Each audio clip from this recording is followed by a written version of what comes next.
We begin here at 5 with the breaking news from Afghanistan and the deadliest day for American troops there in a decade. At least 2 blasts tore through crowds outside the Kabul airport. 12 U.S. service members were killed, 15 others wounded. 60 Afghans are also dead and more than 150 others wounded.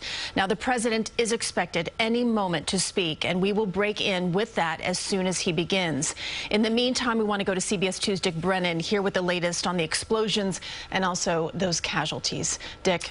Well, Christina Maurice, ISIS posted a picture of a suicide bomber they say carried out one of the bombings, and the U.S. military says it's prepared for more attacks.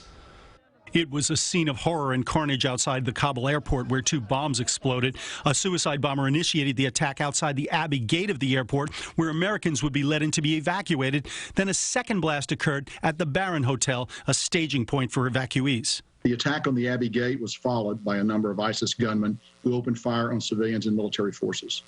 At this time, we know that 12 U.S. service members have been killed in the attack, and 15 more service members have been injured. The general says U.S. troops were vulnerable at checkpoints because they have no choice but to have close contact with people passing through.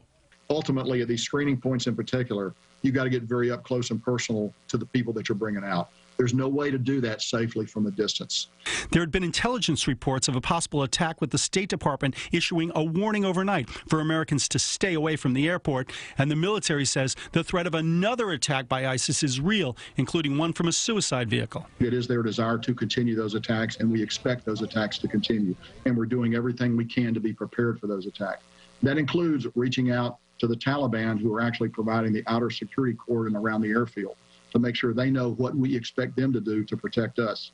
It's not clear how this affects the U.S. evacuation of the estimated 1,500 Americans or tens of thousands of Afghan allies before the August 31st deadline, but the U.S. insists the military will continue its mission. Our commitment in this country and our involvement in this country doesn't end on that date. We believe that there will be possibilities for Americans to be able to get out of this country. Critics on Capitol Hill say they're skeptical and are calling on the president to keep American forces there until the last person is safely out. This isn't about Republican or Democrat. It's about America and about the expectation of what the American handshake means to those that were willing to put their lives at risk to be able to help us and our service members and our diplomats on the ground.